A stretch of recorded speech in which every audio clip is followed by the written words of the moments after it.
Pirates of the Caribbean. Where do I start? One of the most popular and successful film franchises of the 21st century that was based off of a ride from Disneyland. This massive franchise has come a long way. However, the first film should be recognized for spawning the franchise back in 2003, and today, I will be reviewing and giving my thoughts on Pirates of the Caribbean, The Curse of the Black Pearl. Although I've seen this movie before, I genuinely enjoy this movie each time I watch it. It's such a fun story with lots of entertaining characters and scenes, and it all starts with pretty solid audio and visual effects. The CGI in this movie is okay, but it still holds up to this day. The practical effects and stunts are also amazing and not only look real, but feel real, which is obviously very important. The movie also has great sound effects and some awesome music. I feel like the music adds so much to each scene. I think that every good movie, franchise, or film has great music, and this film just has that. At least for me, my favorite movies have good soundtracks and music. I mean, just the scene of some pirate ship sailing across the high seas is already dope, but with the music from this movie, it's just that much better.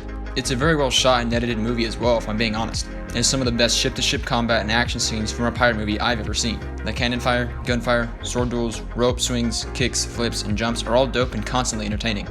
I don't know if it's just me, but I was never bored watching this movie. The action is exciting and thrilling and never ceases to amaze me. The sword duels are probably my favorite action scenes from the movie, and the Will Turner vs. Jack Sparrow fight was fun with some dialogue sprinkled in it as well. The Barbossa and Sparrow fight at the end was cool too. Speaking of dialogue, the dialogue in this movie is pretty good. Most lines have legitimate purpose within the film and are not wasted or pointless. Also, this movie is pretty funny. There's good humor all throughout this film, and some lines or sequences legitimately made me laugh. I don't know why, but whenever Jack tells Elizabeth that their relationship couldn't work out, I smirked and laughed a little bit. Seriously. There's also one scene towards the end of the movie that I can remember specifically where Jack and Elizabeth are stranded on an island, and it's just one of my favorites from the movie because it's just kind of funny and dumb. All of the humor wouldn't have landed though if it wasn't for good timing, acting, and characters. Everything happens in this film for a reason. Johnny Depp as Jack Sparrow in this movie is great, and he's just so fun to watch. He's just so weird, and I feel like his performance is just so unexpected for the audience that it's great and memorable. I feel like the opening scene of this movie really sets the tone for Jack, as whenever he docks into Port Royal with a tiny, sinking ship, it's just so funny and random and just comes out of nowhere. I think that he really is entertaining to watch in this movie because, although he's one of the main characters and is kind of the poster boy of the franchise, in this film, he's kind of like a side character to Will and Elizabeth and their story. By himself, I feel like he would have gotten maybe a little annoying or over the top, but with Will and Elizabeth, they all balance out and make for a memorable and fun cast of characters. And I feel like if you just had Will and Elizabeth, then they would have gotten boring and just would have not been that interesting to watch. Throw in Jack Sparrow though, and you get a perfect blend of characters.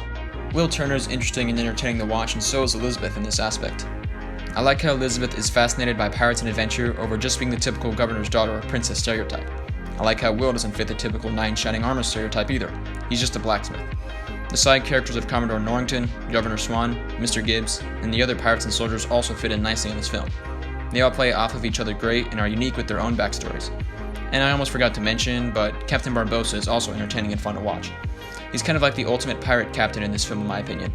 He looks, sounds, and acts like what I think most people would say a stereotypical pirate would be like. But it's not a bad thing, just something that I noticed. The plot in this movie is also entertaining. Another thing that I find important is that every character in this movie has a motive. We learn that Jack wants the Black Pearl back and revenge, while Will wants to save Elizabeth. Elizabeth and Will also want to secretly confess their feelings towards each other as well.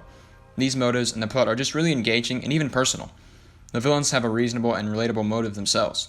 I honestly felt kind of bad for Barbossa and his crew at times because their curse actually kind of sucked. They weren't just evil, menacing pirates just to be evil. They wanted to be normal again, and if there's something that I dislike about this movie, it's probably just how ridiculous it is at some points, with like the British soldiers constantly missing their shots on Jack. But that's kind of a common thing in movies with just bad guys being incompetent. And if I'm being honest, there isn't really anything I dislike about this movie at all. Some people don't like this movie that much, or the franchise in general, but I love this movie. The real bad guys in the movie though are scary, dangerous, and are menacing to watch. Also, one thing that was just on my mind during the movie was the scene where Elizabeth is aboard the Black Pearl and runs onto the deck at night to see the skeleton pirate crew. I don't know if I'm the only one that thought this at first, but I thought that the pirates were actually about to start singing because they are all moving in sync and threw Elizabeth up and down in some cloth. This might be weird, but that scene just felt like it was out of some musical or something to me, I don't know. Also, one thing I thought was weird was how Jack Sparrow had the curse just like the other pirates. I don't know if I'm missing something, but I swear there were scenes in which Jack was in the moonlight during this movie, but he didn't become a skeleton until the final duel. I don't know, maybe I'm dumb or I probably just missed something, but that's just me. Anyways, I think that it's a great and unexpected twist though. You know, now that I'm thinking about it, the funny thing about this movie and franchise in general is that it's the only major film franchise from the pirate movie genre that's still alive today. I mean, I can't think of any other pirate movies from the past 20 years that I've seen or even heard of. And if I'm being honest, the films from this franchise I think are the only pirate movie genre films I've ever seen. I feel like this just kind of shows how successful this franchise in film have been. At the end of the day, I'd give this film a score of a 97 out of 100, and I'm not being generous. Based off of the film's audio and visual effects, characters and dialogue, plot, action, and impact, I think that this is legitimately a great film. It's probably the best in the franchise and is definitely the most likable for sure. I feel like this movie has aged well, and it's a movie that anyone can pick up and enjoy.